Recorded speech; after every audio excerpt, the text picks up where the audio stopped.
Hello and thank you for dropping in once again for an update on our upcoming election on the 3rd of May. Well, we have two gentlemen who are vastly different. One who has been our Prime Minister for 3 and a bit years, who has achieved, let's not go there, but we will go with what every Australian is thinking about at the moment, and that is sitting at the kitchen table with their bills all laid out, their children sitting opposite them, leaning on their elbows. What can we cut today, or what can we cut out from our budget this week? And the child sitting there says, "Please, Mum, not the sport. Please, Dad, not the tennis match, the little game of soccer that they might have the local field, but they need money to give to the sausage sizzle." That's what they're thinking about. They're thinking about their own safety in their home, where at the night time sleep, when all is quiet and you think everyone's safe, but they're not. We have teenage adolescents running amok, entering homes with machetes, causing injuries, stealing cars that yet haven't been paid for, and they drive them up the road fast. They don't have anything invested in the car, so they don't care what happens to it. So maybe in a couple of blocks going fast, they can't control the speed of the car and they crash it. They laugh and they walk off.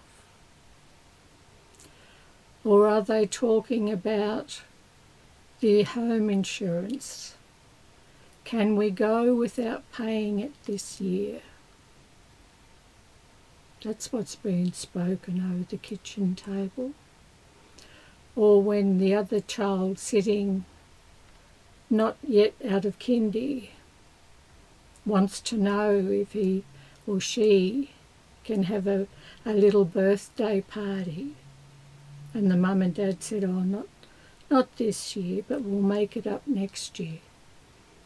I don't think it stops. I think every day is a struggle.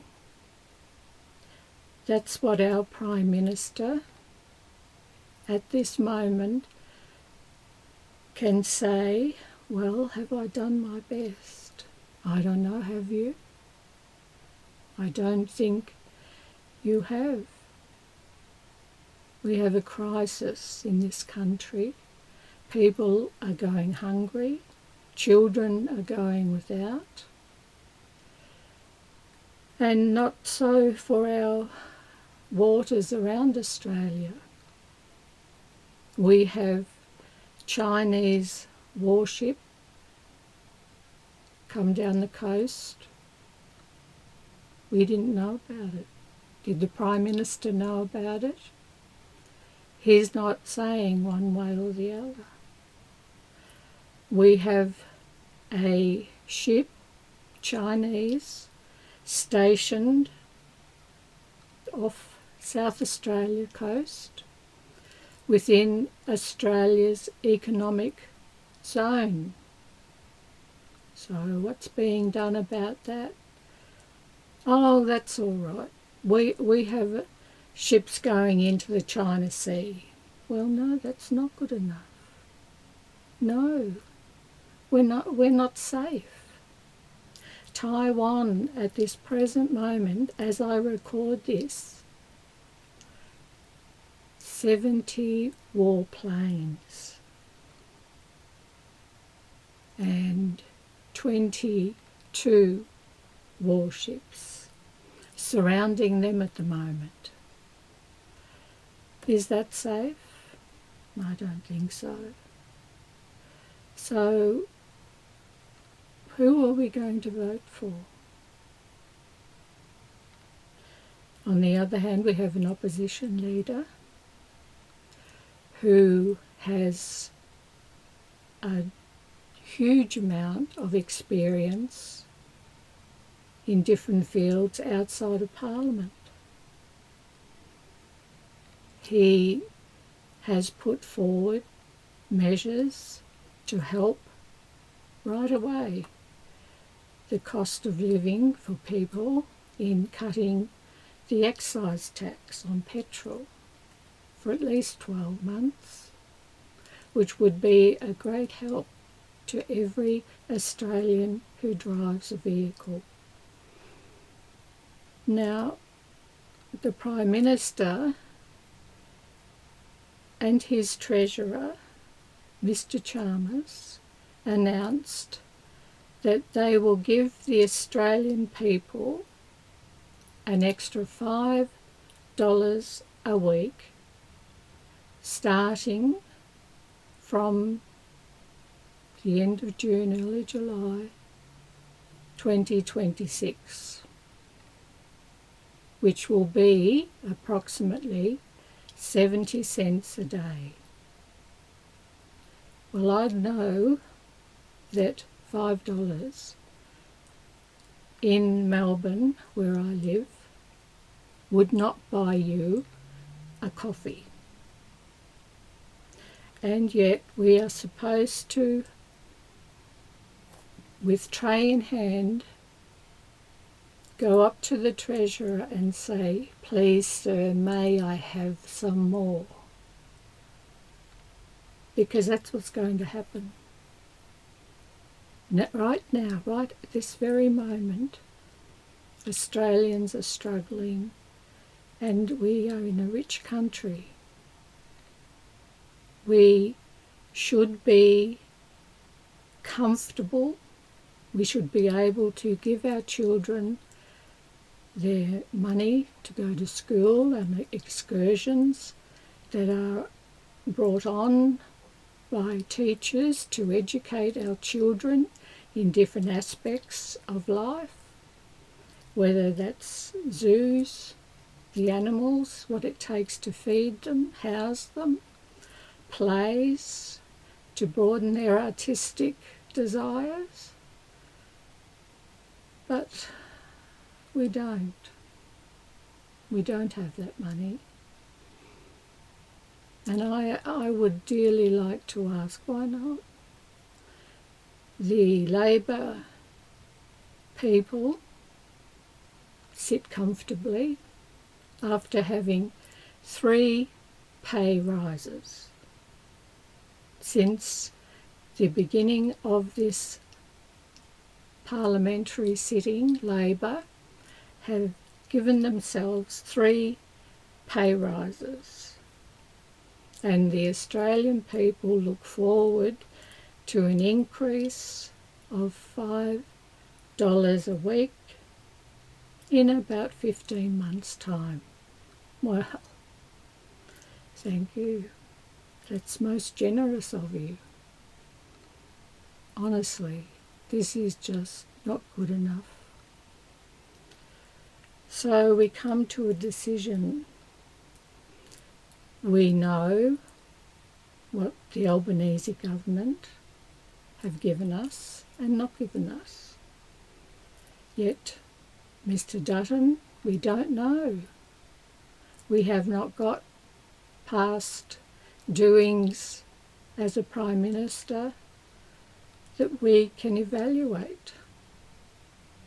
So if you choose Mr. Dutton, it's because of the promises, which I hope they're promises, that he doesn't renege on, to help Australians, to get Australians on their feet, for children to long for somewhere in the world where they fit by education, which would be a wonderful thing.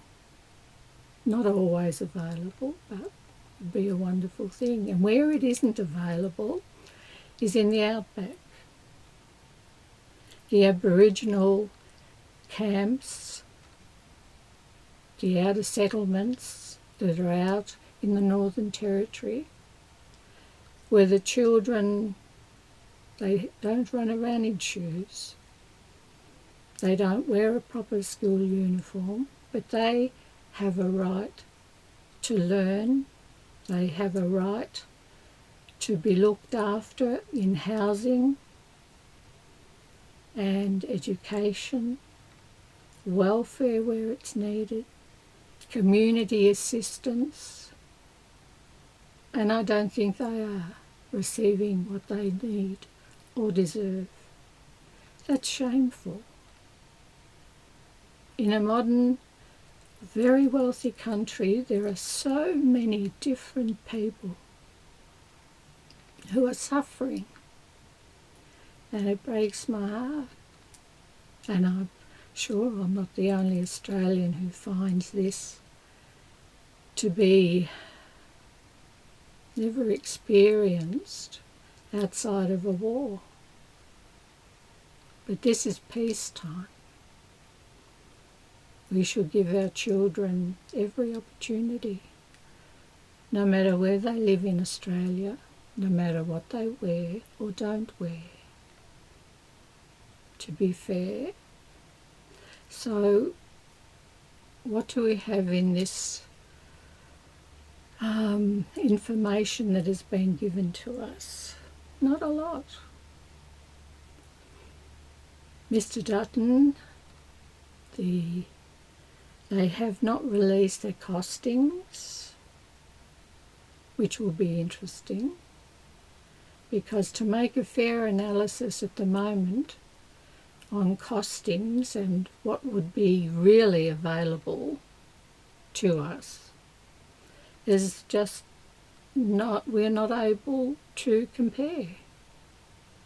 So we would go on trust. Do we trust our politicians? We have to learn to trust. But we must listen, because this is very early in the lead up to May the 3rd. Very early indeed. So I will keep a watch out. I will listen.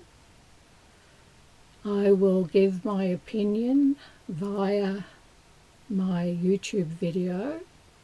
I hope you will listen to what I have to say. I hope that I listen intently to what is being said in the news outlets that I can cover to give you the information.